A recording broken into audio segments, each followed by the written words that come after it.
2시간 전에 마감한 건 아니고 휴일이라서 유럽 세션까지만 열렸던 트레이더가 생생하게 전하는 글로벌 마켓 리뷰 델타1입니다. 미국은 독립기념일로 본장이 열리지 않았는데 전산장만 새벽 2시까지 열렸죠. 이런 날은 웬만하면 거래 안 하는 게 좋습니다. 한국은 시장이 오르긴 했는데 막판에 커버링성 상승이 있었고요. 유럽 세션은 초반에 눌렸다가 다 올라왔습니다. 그리고 오펙 플러스 회의는 또 기약 없이 연장됐네요. 한국 시장은 옵션 만기주 이틀 차에 들어가는데 시장 대응 어떻게 해야 할지 꼼꼼하게 살펴봅니다. 먼저 아시아 세션 갑니다. 코스피 지수는 또 정석대로 움직이려 했죠. 즉 해외 시장 이슈로 갭 상승이 나왔을 때는 일단 때리고 분다는, 그렇게 외국인들은 현 선물을 처음에는 매도를 하였으나 시장이 당초에 빠지질 않았습니다. 결국 5분 동안 열심히 때려보던 외국인은 선물을 먼저 위로 걷어올리기 시작했어요. 그런데 여기서 미니 선물 거래와 빅 선물 거래 그리고 현물 거래의 양상이 모두 다르게 나타났습니다. 우선 미니 선물은 시장이 오르는데도 아랑곳 않고 하루 종일 1263억 원이 매도를 했고, 보통 개인은 미니 선물 시장에서 의미 있는 거래가 없는 편인데 740억 넘게 매도를 했네요. 카운터파티로 금융투자의 차익 거래가 받아주었고요. 헌데 외국인은 빅 선물 시장에서는 초반에 선물 매도를 하다가 위로 돌려서 6천억 넘게 선물 매수를 했어요. 특히 현물 시장에서는 초반 매도 물량만 걷었을 뿐 신규 매수는 거의 하지 않은 순매수 8억 원이라는 아주 희한한 모습을 보여줬는데요. 외국인이 그래도 매매를 하면 주식은 하루에 순매수가 됐든 순매도가 됐든 그래도 한 천억 단위는 나와주는데 순매수 8억 원이라 좀 놀랐습니다. 물론 옵션 만기주의고 지금 글로벌 변동성이 죽다가 못해서 미너탕에 들어가 있는 가시마냥 날이 살아있으니까 현물 시장에서 적극적인 포지션을 취하지 못한 것은 이해가 됩니다. 아이고 배고파라. 죄송합니다. 이 비유는 미너탕 먹으면서 살을 발라먹다가 이 욕심 부려서 가시에 팍 하고 찔린 경험을 얘기하는 것인데요. 옵션 매도를 해서 더 먹기 부담스러운 상황에서 끝까지 먹으려고 덤벼들었다가 계좌가 박살나는 것을 얘기하려는 거예요. 어쨌든 현물 시장에서 저런 뉴트럴한 스탠스를 보이는 게 참 놀랍습니다. 옵션 시장도 마찬가지예요. 만기주치고는 의외로 기관들이 양옵션 매도가 약해요. 이는 두 가지로 해석할 수 있는데요. 첫 번째는 이미 기관들이 이 432에서 437이 스트렝글을 잔뜩 짜놓은 상태라서 월요일부터 NCR을 더 잡아먹으면서까지 동일한 포지션을 키우기가 부담스러운 게 있고요. 두 번째는 미국 시장이 휴장이지라 미리 변동성 증감을 예측해서 포지션을 잡기보다는 화요일 이후에 확인을 하고 포지션을 잡자는 것도 있겠어요. 그만큼 이번 물은 방향성 잡기가 부담스러운 상황인데, 그래도 굳이 방향성을 잡는다면 아래보다는 위쪽에 가능성을 열어두는 게 좋겠습니다. 시장이 또 다른 특이점은 오후 1시부터 있었던 미결제 약정 증가예요. 장 초반 시장이 상승을 해서 438에 도달하자 그 다음부터 오후 1시까지 아주 징그러운 기간 조정이 있었는데요. 이 구간에서 외국인들은 부지런히 선물을 매수했습니다. 이 구간에서 미결제 약정이 증가하는 것은 당연한 것인데 옵션 시장은 조금 다르게 움직이려 했어요. 그러니까 오후 들어서는 계속 변동성을 죽이면서 콜옵션마저 주기로 했습니다. 기관들 입장에서는 스트렝글이 상단을 건드리고 있으니까 상당히 스트레스를 받는 입장이었을 테고 따라서 누르려는 것은 이해가 갔습니다. 그런데 외국인이 그걸 계속 받쳐댔죠. 그래서 오후 1시부터 2시 30분까지는 선물 매수를 한 1,500억가량 늘리면서 미결도 그만큼 늘렸어요. 이게 무슨 의미냐면 선물 미결을 늘려가면서까지 풋옵션을 매수해서 하방 포지션을 쌓았다는 것입니다. 그리고 이후 2시 30분에 선물을 확 던지면서 풋을 띄우기 시작했어요. 그렇게 아래쪽을 공격해 들어갔는데 시장은 당초에 빠지질 않는 것이었습니다. 물론 일중거래자들이 선물 매수분은 밀려나기 시작했지만 기관들이 델타 해지성 선물 매수가 들어오면서 선물은 437.30에서 아주 단단히 지지됐죠. 결국 외국인들은 당일 잡은 쇼포를 종가에 몽땅 손절하였고, 그러면서 선물은 갭으로 떠서 끝나고 합성 선물도 크게 올라서 끝나게 됐습니다. 요즘 보면 외국인들이 맨날 터지는 것 같은데 올해 들어서 외국인들이 제대로 번 적이 있었나 싶을 정도예요. 물론 지금 이들이 자금은 화수분 같아서 몇 조를 선물시장에서 때리기도 하지만 올해 들어서 그런 베팅을 한 게 여러 번 있었어요. 근데 제대로 벌었는지에 대해서는 의구심이 듭니다. 그럼에도 불구하고 외국인이 선물 매매를 유의미하게 관찰하고 있는 것은 그들이 선물 시장에서 가장 영향력 있는 플레이어임에는 틀림없기 때문이죠. 보통 사람들이 이 투기 매매를 폄하하는 경향이 있는데 투기는 이른바 노빠꾸죠. 그들이 매매를 무시해서는 안 됩니다. 변동성이 죽어있는 지금 구간에서 좀 터져주더라도 변동성이 한번 뜨기 시작하면 그들이 아주 싹쓸이를 해갈 테니까요. 시장 이야기를 계속해보면 현재 위치에서 스트랭글 포지션을 잡는 것은 제 생각에는 거의 뭐 미친 짓 같아요. 근데 그만큼 시장은 하락은 걱정하지 않는다. 그런데 죽어도 상승도 못 인정하겠다. 뭐 이런 것 같아요. 일례로 오늘 장 초반 삼성전자, 하이닉스 둘 다 개장 후 30분 동안 바로 땡겼죠. 그런데 그러자마자 카카오 네이버를 까기 시작했어요.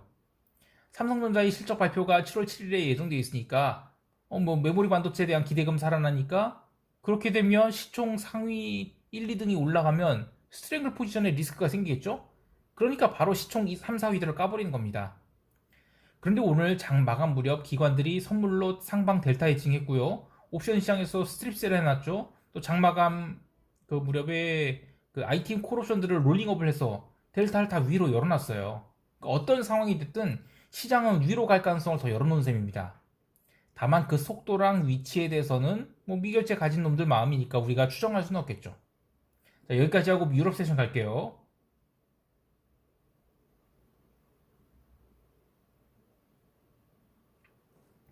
유럽 세션 오픈하자마자 1시간 동안 유럽 증시는 뭐 제법 빠르게 하락을 해요. 거의 뭐 한 0.7% 정도 빠졌으니까요. 이때 미국 지수 선물도 살살 따라 내려오기 시작하죠.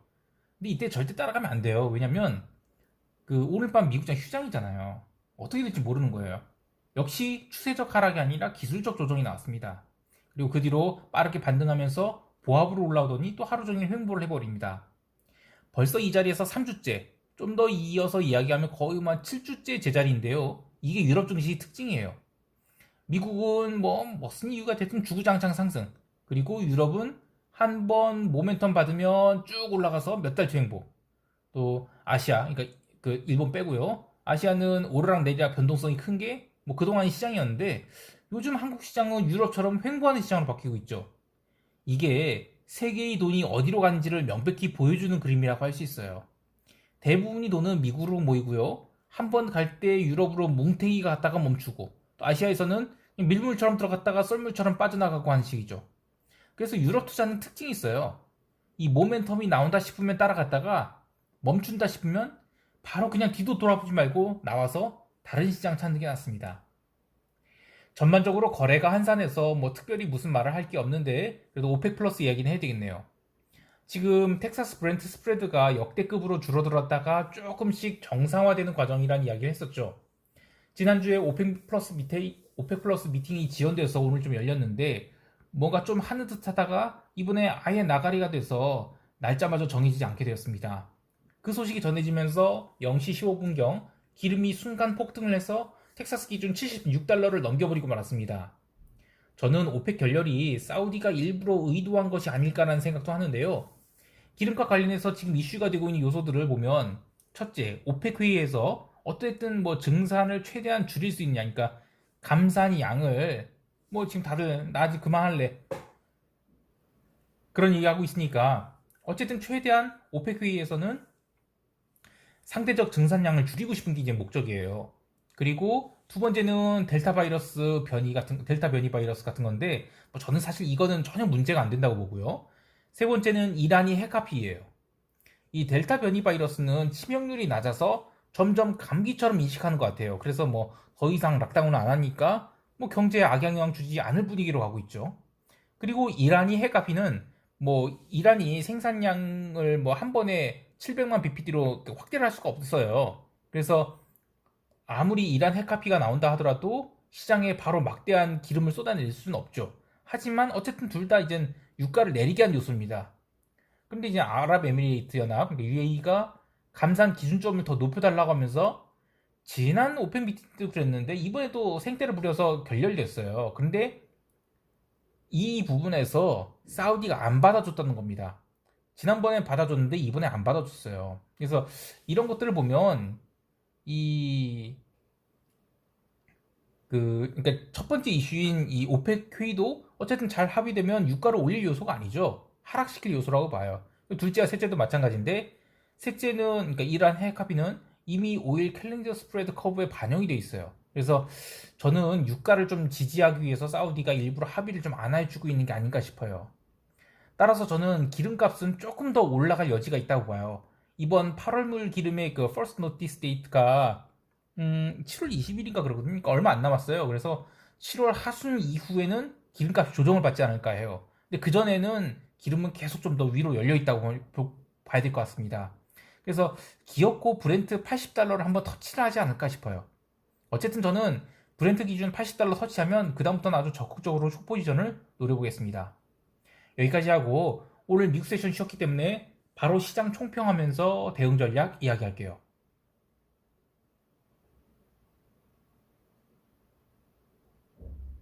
시장은 소리 없이 상승 중인데요.